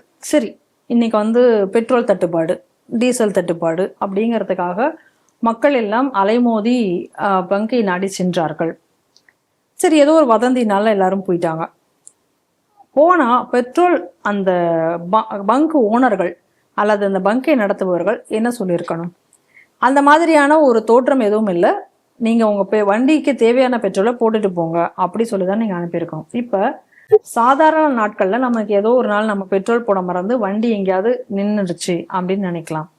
அப்ப நம்ம போய் ஒரு எமர்ஜென்சிக்கு ஒரு பாட்டில்ல போயிட்டு 1 லிட்டர் பெட்ரோல் கேட்டா கூட பெட்ரோல் தர மாட்டாங்க. இப்ப அதான கண்டிஷன், அதானே பாட்டில் பெட்ரோல் தரக்கூடாதுன்னு உத்தரவு, பாட்டில்ல பெட்ரோல் தரக்கூடாதுங்கிறது உத்தரவு இந்த தமிழகத்துல இருக்கா இல்லையா? இதுதான் அவர்கள்ட்ட நான் கேட்கணுங்கிற கேள்வி. அதை தாண்டி எப்படி பேரல்களாக நீங்க பெட்ரோலை கொடுத்தீங்க, டீசலை கொடுத்தீங்க? இதுல வந்து நம்ம 2-3 விஷயத்த நம்ம இதுல வந்து நம்ம பார்க்கணும். சரி, கொடுத்துட்டீங்க. இப்ப அந்த மாதிரி கொடுத்ததுனால தானே செயற்கையா ஒரு தட்டுப்பாடு இங்க வருது. அப்படின்னா யாரு பெயரில், யாரின் உத்தரவின் பெயர்ல நீங்க இதை செய்றீங்க? இந்த கேள்வியில இப்ப சாதாரணமா, அதாவது எத்தனை சாதாரணமான நிலையில இது பெட்ரோல் விற்பனையோட நேத்திக்கு வந்து பாத்தீங்கன்னா 3 கோடிக்கு மேல, 3 கோடி லிட்டர்களுக்கு மேல வந்து பெட்ரோல் வந்து விற்பனையாகி இருக்கிறது. இதெல்லாம் யார், எவ்வளவு வண்டிகள், அத்தனை வண்டிகளும் நின்று இப்ப இன்னைக்கு என்ன, இன்னைக்கு காலையிலயும் பெட்ரோல் பல பேர் போட்டுதான் போட்டிருக்காங்க. அப்ப எப்படி இப்ப பெட்ரோல் தட்டுப்பாடு இருக்க முடியும்? ஒரு லாஜிக் வேணும்ல. இப்ப உடனே அவங்களுக்கு பெட்ரோல் வந்திருக்கு, இப்ப அடுத்த இன்னைக்கு காலையிலயும் பெட்ரோல் போட்டிருக்காங்க. இது எதுக்காக வந்து இது உருவாக்கப்பட்டிருக்கிறது அப்படிங்கிறத நம்ம இந்த இடத்துல சிந்திக்கணும். முதல்ல பாருங்க, நேற்றுக்கு வந்து இதுக்கு முன்னாடி, அதாவது நேற்றுக்கு அதுக்கு முன்னாடி நாள் அப்பதான் பிரச்சனையே வருது. மோடி அவர்கள் இங்க தமிழகம் வர்றாரு. ஸோ மோடி அவர்கள் வந்து இன்னைக்கு அவருடைய திருச்சியில வந்து அவருடைய உரை இருக்கிறது. கரெக்டா அவர் வர்ற அன்னைக்கு இவங்க என்ன பண்றாங்க, எல்பிஜி தட்டுப்பாடு அப்படிங்கிற ஒரு பெரிய விஷயத்த கொண்டு வராங்க. சரி, அந்த எல்பிஜி தட்டுப்பாடு குறித்து மத்திய அரசு ஒரு விளக்கமும் கொடுத்துட்டாங்க. எல்பிஜி தட்டுப்பாடு என்பது கிடையாது, வணிகத்துக்கு மட்டும்தான் தட்டுப்பாடு இருக்கு. ஆனா அது ஒரு கொஞ்சம் அதை வந்து சரி செய்வதற்காக அவங்க என்ன பண்றாங்க அப்படின்னா, அதாவது இத்தனைக்கும் சொல்ல போனா கள்ள சந்தையில அதிக அளவுல அதை விற்கிறதை தடுக்கிறதுக்காகவும் அவங்க சில நடவடிக்கைகளை எடுக்கிறாங்க. எஸ்மா சட்டம்லாம் கொண்டு வராங்க. கொண்டு வந்து வணிகத்துக்கு மட்டும் சிலிண்டர்கள் கிடையாது, ஆனா அதே நேரத்துல சமையலுக்கான, அதாவது வீட்டுக்கு உபயோகத்திற்கான சிலிண்டர் என்பது அதுக்கு வந்து எந்த ஒரு அதுக்கு வந்து எந்த தட்டுப்பாடும் இல்லை, அது கிடைச்சிட்டு தான் இருக்கு. இது சொன்னது.